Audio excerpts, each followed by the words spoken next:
Noches, gracias. Nicolás, tiene 23 años, Nico. Exactamente, 23 años. Es un militante del campo nacional y popular, del peronismo, a los 23 años. Y yo quería que lo escuchen, por eso está aquí. Para todos los que dicen que la juventud vota a Milei, la juventud está perdida en las redes y la juventud no se mete en la política. ¿Desde cuándo estás en la política? Mira, Fernando, primero gracias por el espacio y un saludo a los que están del otro lado también. Comencé en octubre del 2015, hace 10 años. Yo me sentía muy identificado con la introducción con la que comenzabas el programa, porque hablabas de la vocación política, ¿no? Y lo que significa representar, ejercer la representación política. Y si tengo que dividir una pantalla y veo el 2015, aquel día cuando empecé a militar, y veo lo que es ahora, no solo hay una Argentina donde se propaga la violencia, la bronca, sino donde hay dos cosas que me parecen fundamentales. El ejercicio de representar, de hacer política, se devaluó muchísimo.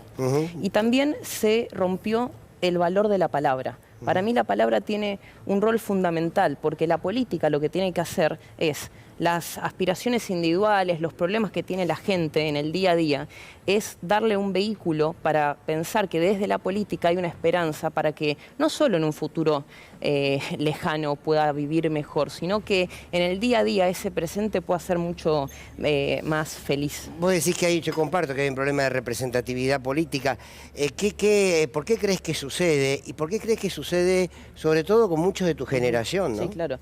Creo que hay un fin de las grandes narrativas y de las grandes hegemonías. Yo soy un militante del peronismo de la ciudad de Buenos Aires y lo puedo ver en el día a día como cuando perdés la vocación por la gestión pública, por la transformación del lugar en el que vivís, bueno, hay fines de ciclos que empiezan a llegar. Y eso es un poco lo que pasa en la ciudad, pero también es motivo por lo cual Milei y el gobierno nacional es el que tenemos, ¿no? Yo no soy crítico del que vota a Milei o el que en el 2023 encontró una esperanza en este gobierno. Soy crítico en todo caso con la forma en la que el peronismo y la actual oposición estamos ejerciendo la política, porque siempre tiene que haber una esfera individual que le genere a la sociedad un grado de satisfacción muy importante, ¿no? Porque para invitarlos a un sueño más colectivo tiene que haber una realización por lo menos un tanto personal que te motive a decir, bueno, también puedo ser feliz con otras personas.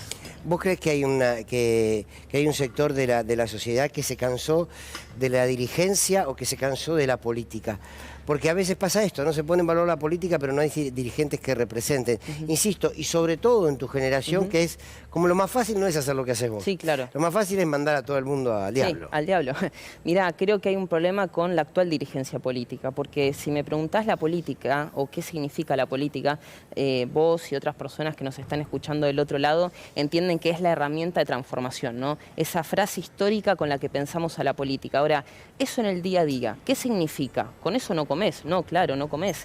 Y no generás que nuevas personas se sumen a tu espacio político o que confíen en un futuro, ¿no? Ese futuro lo tenés que construir día a día. Para mí la política es una herramienta de proximidad, de caminar la calle. ¿Cómo es eso? ¿Herramienta de proximidad? Una herramienta de proximidad. Significa ejercer en el día a día la política caminando y escuchando.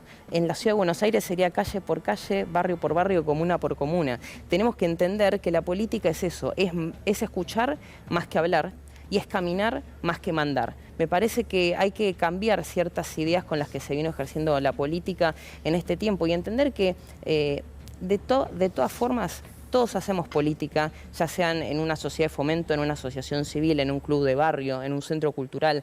Me parece que no es solo el militante territorial que está en una unidad básica o en los espacios tradicionales donde siempre se forjó el espíritu político.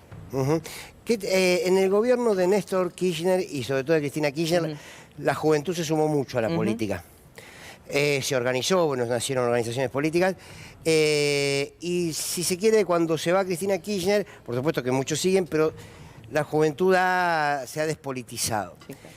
¿Por qué crees que pasó esto? Y a mí hay algo que me pasa, ya con más de 50 años, que me da la impresión que, y lo digo desde la comunicación, no terminamos de saber hablarle a los jóvenes con el lenguaje de hoy, con las inquietudes de hoy, con los desafíos que ellos tienen, con las angustias que ellos tienen.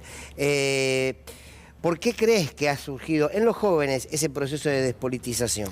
Mira, vos abrías el programa con el discurso y la intervención de Cristina en el Congreso Nacional de Educación. Me parece que cuando nos olvidamos que no solo hay que ser dirigentes, sino que también hay que ser gestores, entramos en un grave problema. Porque en los últimos 10 años, en ese tiempo en el que empecé a militar y en el que estamos hoy en día, pasaron 10 años donde nos preocupamos más por las internas palaciegas, por las discusiones de los dirigentes y en defender a los dirigentes, y con una actitud totalmente conservadora. Tenemos que pensar el rol del Estado en este siglo, en cómo varió hace 10 años, era una idea el trabajo, era una idea la educación, y cómo hoy en día todo eso entró en crisis. Porque una cosa es la lucha docente, los salarios, la necesidad de mejorar los salarios. Ahora, otra muy distinta es hay un sistema educativo que ya no genera ganas o que ya no es el motor para el ascenso social. Hoy los pibes, te lo digo, tengo personas muy cercanas, además de que yo soy joven, pero digo, tengo una hermana con 18 años y amigos de mi hermana que hoy no encuentran una motivación en la educación. Y si no la encuentran en la educación, también es muy difícil que después la encuentren en el trabajo, en ese conector que significa estudiar y después trabajar. Esa ecuación histórica tradicional se fue cambiando y dejamos de ser los que transforman al Estado para en beneficio de la gente. Entonces me parece que lo que tenemos que repensar un poco es el rol del Estado, pero sobre todo el día a día, la educación y el trabajo. Te lo pregunto más desde el peronismo, como parte del peronismo que sos. Yo creo, ahora se van a listar los puteadores seriales, yo creo que el peronismo se ha transformado un sector de él en una lógica así conservadora. Conservadora del poder, del statu quo. Cristina hablaba acerca de la necesidad de organizarse. Yo voy al 2000, cuando Cristina anuncia la candidatura de Alberto Fernández, y eso fue una unidad política o una unidad electoral. Y yo decía, fue una unidad electoral. ¿Fue efectiva? Fue efectiva porque se ganó. El objetivo era que Macri termine con este desastre. Bien, unidad electoral se ganó. Faltó la unidad política. Entonces hoy vuelvo a escuchar la palabra organización y digo, ¿organización en torno a qué? Claro. Para no volver a cometer ese error. Es que en el último tiempo nos acostumbramos, de hecho Horacio Rodríguez Larreta también lo dijo, en que él fue, por ejemplo, uno de los políticos y dirigentes, como fue el Frente de Todos en el 2019, que más sellos juntó en su coalición y más personas juntó. Ahora, ¿eso para qué? Porque, como decís vos, las alianzas electorales pueden ser bien logradas, te pueden dar un triunfo. Ahora, ¿para qué?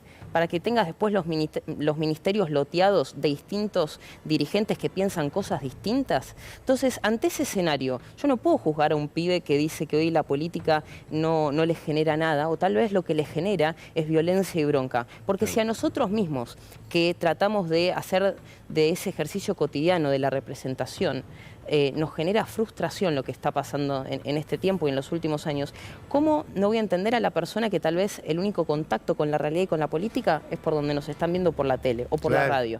Entonces tenemos que volver a ejercer esos lugares y esos espacios con orgullo, pero para decirle, mirá, yo quiero cambiar y mejorar tu día a día. No quiero solo defender a un dirigente, quiero defender a una idea porque ese dirigente tiene que representar a la gente. Y eso un poco también es lo que tratamos de hacer en la ciudad de Buenos Aires. Me parece estás caminando mucho, lo sé. Exacto. Así, yo te agradezco mucho que hayas venido primero, de verdad.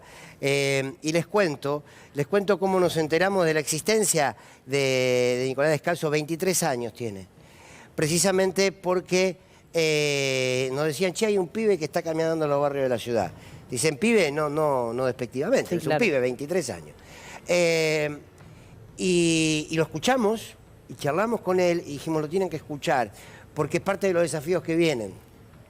No solamente, no es la dirigencia del futuro, no terminemos con pasarle la pelota a todo, no, es el presente, es la construcción del futuro, él o cualquier otro, ¿sí? Pero creo que tenemos que volver a discutir y tenemos que volver a poner como formación política este tipo de planteos que vos haces con mucha claridad, Nico. Gracias. Te agradezco muchísimo, Fernando. Un gustazo. Un placer. Vamos a una tanda chiquita, ya hay más sin lugar para los débiles.